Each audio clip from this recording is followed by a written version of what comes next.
యేసుక్రీస్తు నామంలో మీ అందరికీ శుభాభివందనాలు తెలియపరుస్తున్నాం.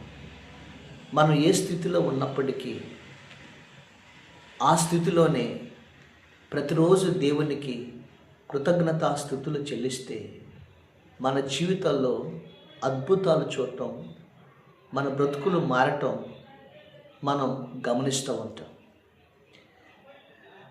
ఒకరోజు ఒక ఎడారి ప్రాంతంలో ఒక చిన్న పక్షి, అది చాలా కష్టముగా నివసిస్తూ ఉండేది ఆ ఎడారి ప్రాంతంలో.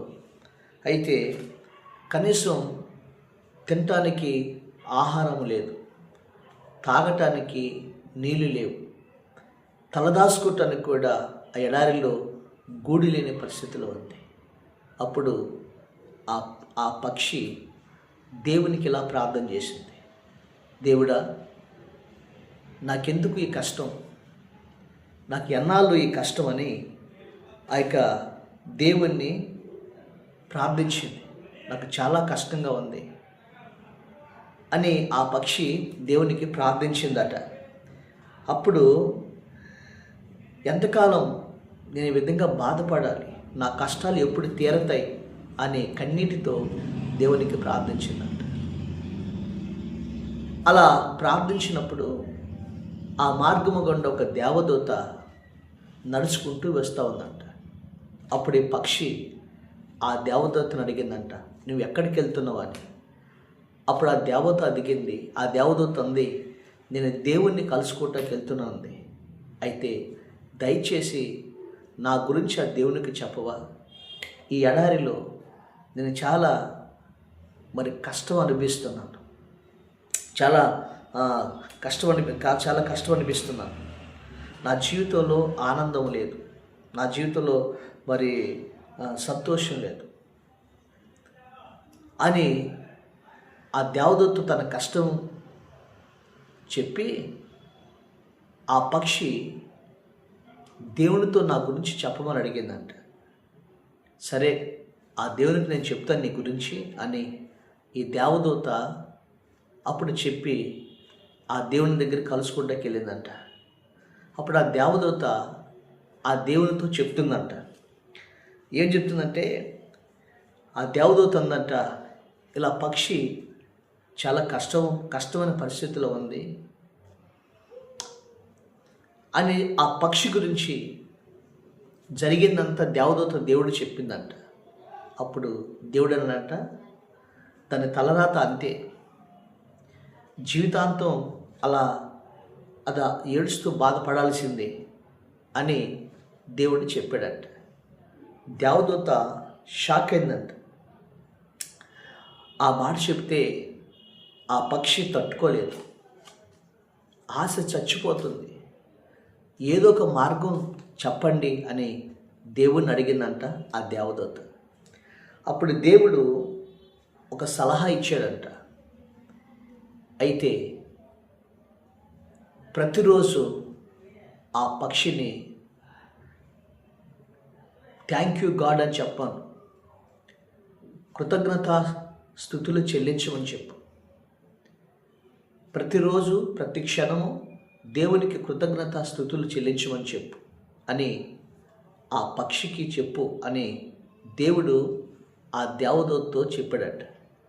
అప్పుడు వెంటనే ఆ దేవదూత వచ్చి దేవునికి ఆ పక్షి చెప్పిందంట, దేవుడు ఇలా చెప్పమన్నాడు, ప్రతిరోజు థ్యాంక్ యూ గాడ్ అని చెప్పమన్నాడు అని దేవదూత చెప్తే ఆ పక్షికి అర్థం కాల. అయినప్పటికీ కూడా అది ఎర్రటి ఎండలో చర్మం కాలిపోతున్నప్పటికి కూడా ఆ పక్షి దేవునికి కృతజ్ఞతాస్తుతులు చెల్లిస్తుందంట.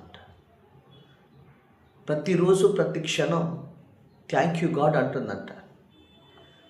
అది కడుపు కాలిపోతున్నా, ఆకలితో అలబడిస్తున్నా దేవునికి కృతజ్ఞతాస్తుతులు చెల్లిస్తుందంట. ప్రతి క్షణం థ్యాంక్ యూ గాడ్ అని చెప్తుందంట. అలా ప్రతిరోజు ప్రతి క్షణం ఆ పక్షి అలా దేవుడి మాట ప్రకారం చెప్తూ ఉందంట. కొన్ని దినాలకి దేవదూత అదే మార్గం గుండా వస్తూ ఉందంట. వస్తున్నప్పుడు ఆ దేవదూత అక్కడ ఒక అద్భుతాన్ని చూసింది. చూసి తన కళ్ళని తానే నమ్మలేకపోయిందంట. ఏంటంటే అక్కడ అద్భుతమైనటువంటి ఒక మహా వృక్షం ఏర్పడిందంట.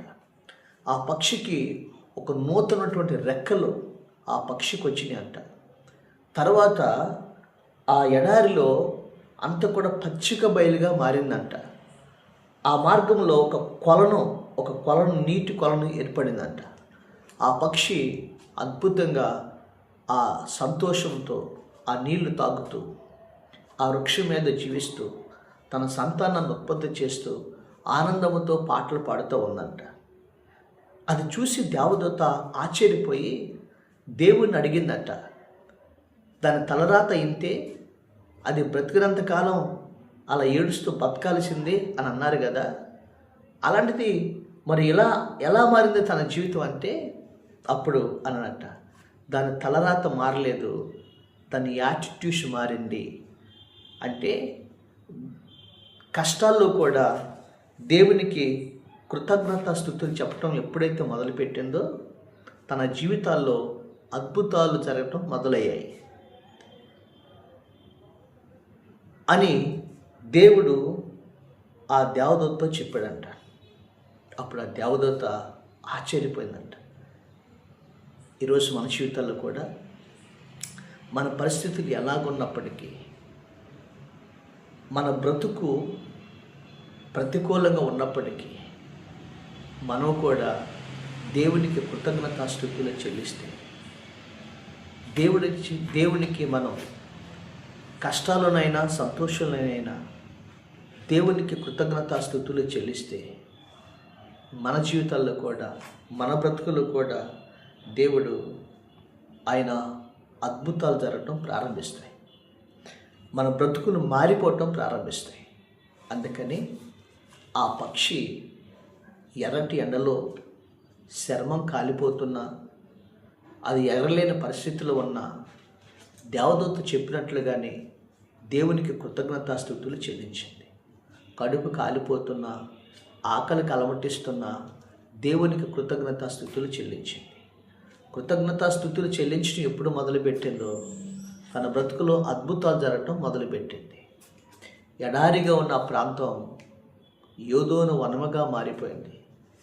అలా ఆకలికి నీటికి అలమటిస్తున్న తన జీవితం దేవుడు ఒక నీటి మడుగుగా మార్చేశాడు.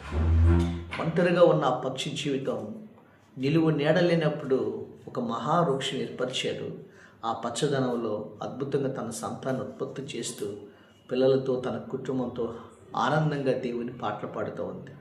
ఈరోజు నీ జీవితంలో కూడా నువ్వు ఏ స్థితిలో ఉన్నా, ఏ పరిస్థితిలో ఉన్నా, ఏ కష్టంలో ఉన్నా, ఏ నష్టంలో ఉన్నా ఆ దేవునికి ప్రతిరోజు ఉదయం లేచిన వెంటనే లేదా ప్రతి క్షణం ప్రార్థనలో కృతజ్ఞతాస్తుతులు చెల్లిస్తూ ఉండు. నీ బ్రతుకు ఈ 2020 సంవత్సరంలో అది పచ్చదనముగాను ఆశీర్వాదకరంగాను దేవుడు అంటున్నాడు. ఎడారిలో నదులను ప్రవహింపచేస్తానంటున్నాడు. అరణ్యములో నీకు త్రోవ కలుగు చేస్తానన్నాడు. అలాగే నీ బ్రతుకులో అద్భుతాలు జరగటం మొదలు పెడతాయి అని ఈ దేవదూత చెప్పడం ప్రారంభించింది. దేవుని స్తోత్రం కలుగును గాక. యోబు గ్రంథంలో 1వ అధ్యాయము 21వ వచనం మనం చూసినట్లయితే యోబు భక్తుడు ఇలాగ అంటాడు.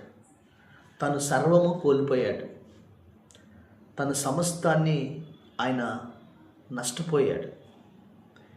చివరికి అతని శరీరము కూడా క్షీణించిపోయిన దశలోకి వచ్చినప్పుడు తన భార్య యోబుతో అంటుంది, ఇంకా ఎందుకు దేవుడు అంటావు, ఆ దేవుణ్ణి దూషించి చచ్చిపోరాదా అని యోబు తన భార్య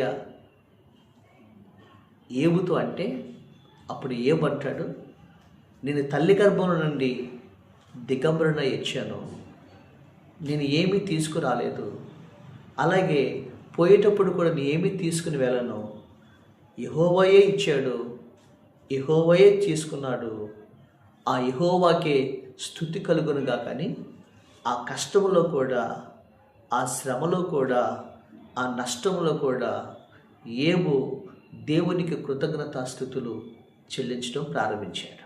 దేవుని స్తోత్రం. చెల్లించడం ప్రారంభించాడు. అప్పుడు దేవుడు ఏం చేశాడో తెలుసా? అందరూ అనుకున్నాడు ఇతని తలరాత ఇంతే అని. సాతానుడు కూడా అనుకున్నాడు యోబు జీవితం అయిపోయిందని, శూన్యం అయిపోయిందని. కానీ యోబు జీవితంలో దేవుడు 41 అధ్యాయంలో మనం చూసినట్లయితే యోబుకి మరలా క్షేమస్థితిని దయచేసి పూర్వము కలిగిన దానికంటే 2 అంతలు అధికముగా యోబుకి యెహోవా దయచేసిన రాయబడింది. దేవుని స్తోత్రం. యోబు కృతజ్ఞతాస్తుతులు చెల్లించాడు. ఈరోజు నీ జీవితంలో చిన్న కష్టం వస్తే దేవుని మీద సనుగుతున్నావా? చిన్న నష్టం వస్తే దేవుడి మీద అలుగుతున్నావా? ఎంత ప్రార్థన చేసినా ఇంకా అద్భుతం జరగలేదని ఆయన మీద సనుగుతున్నావా? దేవుడు ఖచ్చితంగా నీ జీవితం ఒక ప్రణాళిక కలిగి ఉన్నాడు. కాబట్టి ఈ క్షణం నుండి అయినా ఆ దేవునికి కృతజ్ఞతాస్తుతులు చెల్లించడం నువ్వు మొదలుపెట్టు. అద్భుతం జరగటం దేవుడు నీ జీవితంలో ప్రారంభిస్తాడు. అలాంటి కృతజ్ఞత కలిగిన మన బ్రతుకులను దేవుడు ఆశ్చర్యంగా ఆయన మార్చబోతున్నాడు. దేవుడు మిమ్మల్ని ఆ విధంగా దీవించునుగాక. పరిశుద్ధుడు అయిన మా తండ్రి, కృతజ్ఞతాస్తుతులు స్తోత్రాలు చెల్లిస్తున్నాం. నాయన, ఏ స్థితిలో ఉన్నా నీకు కృతజ్ఞతాస్తుతులు చెల్లిస్తూ కృతజ్ఞతా బుద్ధి కలిగి మేము బ్రతికితే మా బ్రతుకులు మారుస్తావని, మా స్థితిగతులు మారుస్తావని ప్రభా ఈరోజు నీ వాక్యం ద్వారా మేము విన్నాం. అలాగే ఏ బిడ్డైతే ప్రభా కష్టంలో, బాధల్లో, నష్టంలో ఉన్నారో ప్రభా వాళ్ళ స్థితిగతులన్నిటిని కూడా మీరు మార్చి వారి యొక్క కన్నిటిని ఆనంద బాష్పాలుగా మార్చమని యేసుక్రీస్తు నామమున అడుగుచున్నాము తండ్రి.